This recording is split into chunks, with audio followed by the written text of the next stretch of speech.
नमस्कार, जय जय राम, जय सिया राम। मेरे प्यारे सभी दर्शकों, आज की इस वीडियो में मैं आप लोगों के सामने दिल्ली में घटित हुई एक ऐसी आप बीती में सुनाऊंगा जिसको सुन करके वाकई आपकी आंखें चकाचौंध हो जाएंगी। दिल्ली के पास में ही एक छोटा सा गांव है। उस गांव की घटना है। उस गांव में शादी होती है और शादी की रात जो है लड़की नचाने का जो फंक्शन चल रहा है, तो लड़की नचाने के बाद ऐसी क्या वहाँ पर घटनाएं घटित होती है जिसके बाद आप लोगों को सुन करके वाकई हैरानी की बात हो जाएगी। इसलिए मैं आप सभी लोगों से विनती करता हूँ, गुजारिश करता हूँ कि आप जो है इस वीडियो के अंत तक अवश्य बने रहेगा, ताकि आप लोगों को ज़रूर इस वीडियो को देखने के बाद कुछ न कुछ चीज़ें सीखने को ही मिलेंगी। तो चलिए हम लोग उस घटना को शुरू कर देते हैं। तो दिल्ली से कुछ दूरी पर एक गांव पड़ता है और उस गांव में जो एक घर में शादी थी।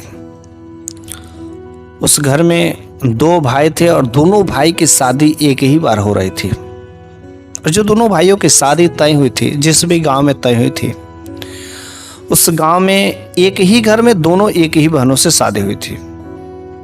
जिस दिन शादी जाना था, बड़े ही धूमधाम से सब कुछ, टेंट वेंट, धूम धड़ाका, बाजा, डीजे, सब कुछ तो बड़े ही धूमधाम से लिखवाया भी गया था, तैयारी भी चले थी, सब सारे के सारे काम जो हो चुके थे। लेकिन शादी के एक दिन पहले जो हल्दी का जश्न मनाया जाता है, हल्दी का जो दिन होता है, तो हल्दी के दिन भी कुछ उस लड़के के, जिन दोनों भाइयों की शादी थी, उन लोगों के भी कुछ यार दोस्त वहाँ पर पहुँचे हुए थे। तो उन लोगों ने कहा, यार हल्दी तो बार बार हम लोगों की मनाई नहीं जाएगी, और हल्दी के दिन क्यों ना कुछ ऐसा खास प्रोग्राम किया जाना चाहिए जो हमेशा याद रहे। तो बाकी उनके दोस्तों ने कहा, हो क्यों नहीं कुछ ऐसा काम किया जाए, कुछ दारू वारू मंगाया जाए। दारू शराब के बिना जो कोई जश्न कैसे हो सकता है, कोई पार्टी कैसे हो सकती है। तो उन लोगों ने हल्दी की रात जो है, उन लोगों ने एक पार्टी मनाने की सोची। तो उन लोगों ने कहा कि यार पार्टी में आखिर कैसे क्या होगा, पार्टी में मज़ा कैसे आएगा। काफ़ी अच्छे खासे घर घराने के सभी लोग थे, उनके पास पैसे की किसी प्रकार की कोई कमी तो नहीं थी, सब कुछ ठीक ठाक था। तो दोस्तों ने कहा कि क्यों ना आज कुछ नाचने वाली को, कुछ डांसर को ले आया जाए, कुछ लड़की को। और अगर लड़कियों को पास में दिल्ली से एक अच्छी जगह से उठा लेते हैं और अच्छी खासी खूबसूरत अगर डांसर यहाँ पर आ जाए, तबायफ आ जाए, तो मज़ा आ जाएगा। आज की रात तो रंगीन हो जाएगी, सबके जो है जो मज़ा का जश्न है, सारे के सारे चीज़ें पूरे हो जाएंगे। तो दोनों भाइयों ने कहा, चल ठीक है, अगर आप लोगों का ऐसी इच्छा है तो चलो आज की रात कुछ एक नर्तकी को, डांसर को बुलाया जाए। तो ये दोनों के दोनों भाई फोर व्हीलर लेकर के, और शाम ढलने वाली थी, वे लोग जो है दिल्ली उस तवायब के नगरी में पहुंच जाते हैं।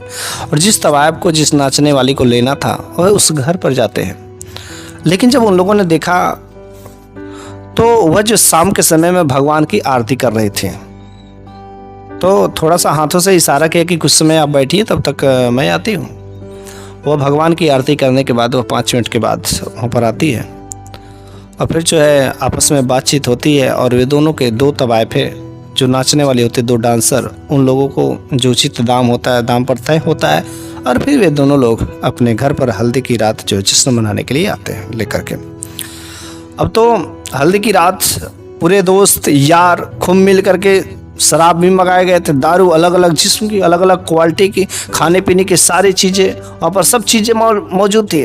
और वो जो तवायफ थी, अपने जिस्म का जो अलग अलग तरीके का अंग प्रदर्शन कर रहे थे, लोग उसके साथ मज़ा कर रहे थे। जो यार दोस्त थे उसके साथ खूब पार्टी में पैसे लुटा रहे थे, हर तरीके का जो मज़ा होना चाहिए सारे के सारे मज़े कर रहे थे। और लोगों को पता ही नहीं चल रही थी कि समय कितना जल्दी कब बीत रहा है, उन लोगों को कोई अंदाजा नहीं। और ऐसा करते करते करते पूरा रात भर उन लोगों ने सोया नहीं। सुबह 4 बज गए।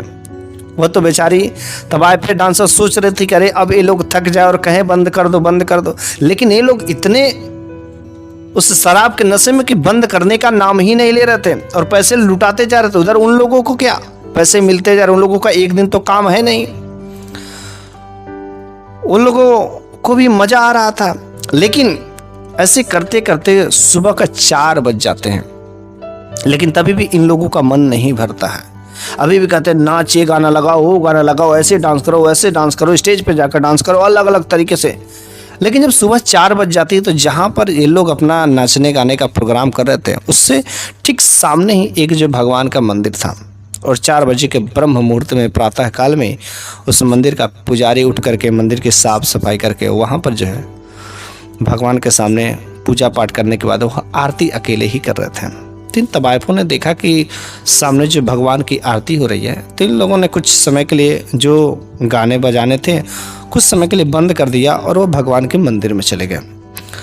लेकिन जैसे ही भगवान के मंदिर में गए वहाँ पर वे लोग सोचे कि आरती ले लें, तब तक ये जो भाई सब थे, बाकी जो दोस्त यार पार्टी लोग कर रहे थे, वे लोग सोचने लगे अरे गई तो गई कहाँ, इतना देर गाना कैसे बंद हो सकता। वे लोग ढूंढने लगे, तो बाद में पता चलता कह रहे हो तो वहाँ पर गई है, देखा तो उन लोगों ने कहा अरे तुम वहाँ पर क्यों, यहाँ पर भगवान की पूजा करने आई हो, हाँ तुम इधर को नाच गाना करती हो, इधर जो वैसे कृति का काम करती हो, और तुम वहाँ पर जाकर के भगवान के मंदिर को भी अपवित्र कर रही हो। ऐसा गलत काम मत करो, तुमको मैं यहाँ पर लाया हूँ नाचने के लिए, यहाँ पर डांस करने के लिए, हम लोगों को मौज मस्ती करने के लिए, तुम जाकर के हम लोगों को यहाँ पर बैठा करके अपने भगवान की पूजा कर रही हो, ये तो बिल्कुल ही गलत है। उन तवाइफों ने कहा मैं जो कुछ भी काम करती हूँ तो मेरा पर्सनल काम है, वो तो मेरा धंधा है, वो तो मेरा व्यापार है, रोजी रोटी चलाने के लिए करते हैं, अपना पेट भरने के लिए करती हूँ, लेकिन भगवान की पूजा पाठ करना एक अपना अलग जगह है।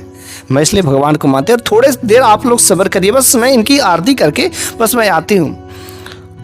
उनमें से कुछ लोग काफी गुस्सा हो जाते हैं तवाइफों पर, अगर तुम अभी इसी वक्त यहाँ पर स्टेज पर नहीं आओगे तो 1 रुपया भी तुम्हारा नहीं दिया जाएगा, सारे के सारे पैसे काट लिए जाएंगे और अभी तुम यहाँ से चली जाओ।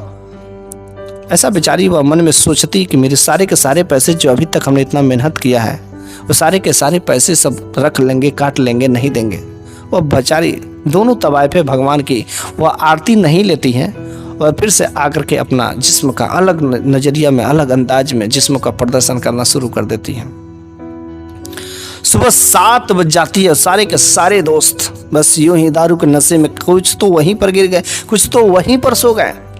और उसी दिन बारात जानी थी, क्योंकि सुबह हो गए, बारात की काफी सारी तैयारियां भी करनी है। जो दोनों भाइयों की शादी थी वे दोनों भाई वहीं पर थे, वे भी लोग खूब दारू के नशे में खूब मजे ले रहे थे।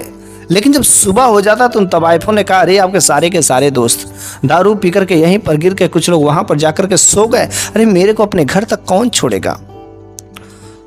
चूंकि हम लोग दिल्ली के काफ़ी मशहूर है और हम लोगों के साथ में किडनैपिंग बहुत ज़्यादा होती है, हमारे जिस्म के साथ रास्ते में बहुत सारे लोग मजाक कर लेते हैं, रास्ता में गाड़ी रुकवा देते हैं, ऐसी बहुत सारे हरकतें होती है। कृपया आप लोग अगर हमारी गाड़ी को जैसे लाए हैं वैसे ही छुड़वा देते तो बड़ी अच्छी बात होती।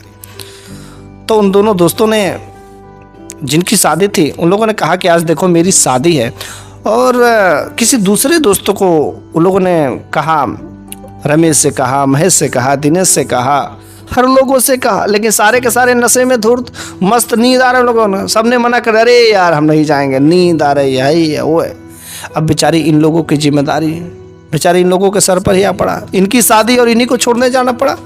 दोनों के दोनों भाई कहते कि ठीक है अगर आपको ऐसा डर लग रहा है तो आप आगे आगे चलिए, हम पीछे पीछे से अपनी गाड़ी लेकर के चलते हैं। आगे आगे तवाइफों की गाड़ी जा रही है, पीछे पीछे इन दोनों भाइयों की गाड़ी जा रही है। ठंडी की रात थी, काफ़ी कोहरे पड़े हुए थे, और एक जगह ऐसा आता है कि जब ये लोग हाईवे पे चल रहे थे तब तक सामने से एक ट्रक आता है, और जब कोहरा पड़ रहा था तो उसमें तो कुछ दिखाई तो देता नहीं है, और सामने से जब एक ट्रक आ रहा होता है तो तवाइफ वाली जो गाड़ी थी, जो ड्राइवर था वह तो किसी तरीके से, क्योंकि वह तो पिया नहीं था, आराम से मस्त रात भर नींद लिया था, तो वह तो आराम से साइड करके निकाल लेता है। लेकिन जैसे ही तवाइफ वाली गाड़ी साइड करके निकल जाती है, लेकिन ये लोग जो नशे के धुर्त में रहते हैं इन लोगों को नजर ही नहीं आता है, और हल्का सा मिस्टेक वो ट्रक ने इतनी जोर से टक्कर मारती है कि इन लोगों की जो गाड़ी रहती है उनका चकनाचूर हो जाता है, गाड़ी में आग लग जाती है, और इन लोगों की ऐसी दर्दनाक मौत होती है कि इन लोगों की जो लाश होती है, डेड बॉडी होती है, उस डेड बॉडी को पहचान करना भी मुश्किल होता है कि कौन बड़ा वाला है कौन छोटा वाला है। इतनी दर्दनाक, काफी वहां पर भीड़ इकट्ठा हो गई। फिर से बाद में पता चलता है कि उनके कपड़ों के माध्यम से, कपड़ों के द्वारा कि यहाँ छोटा वाला ये पहना था, बड़ा वाला ये पहना था, तो छोटे भाई बड़े भाई की लाश की पता चल सके। उसी समय पोस्टमार्टम भी होता है। पोस्टमार्टम के बाद जो लाश आती है, दरवाजे पर लाश पड़ी होती है। जिस दिन उसकी बारात जानी थी उस दिन उसकी लाश वहां पर पड़ी है। क्या गजब का नजारा है। उस समय दोनों भाइयों के सज धज करके बारात जाते लड़की से शादी करने के लिए, लेकिन आज तो वही बारात जा रही है, जीवन की अंतिम यात्रा की बारात जा रही है। सज धज के तो जा रही है, लेकिन वह बारात जो लड़की के घर नहीं जा रहा है बल्कि शमशान घाट में जा रहा है। आज कि जो दिन हो गया उन लोगों का अंतिम दिन हो गया, जीवन का अंतिम यात्रा हो गई। बारात तो गए, क्योंकि उन लोगों ने भगवान का अपमान कर दिया था। सामने ही भगवान का मंदिर था और उसके सामने ही जो गंदी हरकतें की, इसका जो सजा कौन भुगतेगा? हर इंसान को, हर व्यक्ति को, प्रत्येक प्राणी को जीवन में अपने कर्मों का ही फल मिलता है, और ठीक उन लोगों के साथ भी ऐसा हुआ। इसलिए मैं आप लोगों से गुजारिश करना चाहता हूं कि कभी कोई भगवान का भक्त है, उसको कभी अपमानित करने की कोशिश ना करें, उसका कभी दिल दुखाने की कोशिश ना करें। अगर कोई भूखा है तो उसको भोजन कराए, कोई प्यासा है तो उसको पानी पिलाए, लेकिन किसी को कष्ट पहुंचाने का कोशिश ना करें। हो सकता है उसका एक बद्दुआ आपको जीवन लीला समाप्त कर सकती है। और आजकल ये हमारे समाज में ऐसी परंपरा बहुत ज़्यादा चल रही है कि लोग अय्यासी के चक्कर में, अपनी जवानी के चक्कर में, शादी की रात कोई भी छोटी सी फंक्शन होता है तो बस लड़कियों को बुला लेते हैं। लड़कियों को नचाने का रिजल्ट शायद आप लोग सोच सकते हैं कि कितना भयानक तक हो सकता है। उसके जगह पर आप भगवान के नाम का कुछ भजन कर लीजिए, आरती कर लीजिए। भगवान का पूजा पाठ करना बहुत ही जरूरी होता है। तो बस आज का ये वीडियो यहीं पर समाप्त हो जाता है। अगले में किसी और वीडियो में एक ज़बरदस्त कुछ और कहानियाँ, कुछ ऐसी घटनाएं लेकर के आएंगे कि जो आपके जीवन में कुछ ना कुछ बदलाव करके जाएंगे, जो आपको ज़रूर कुछ ना कुछ चीज़ें सिखा करके ही जाएंगे।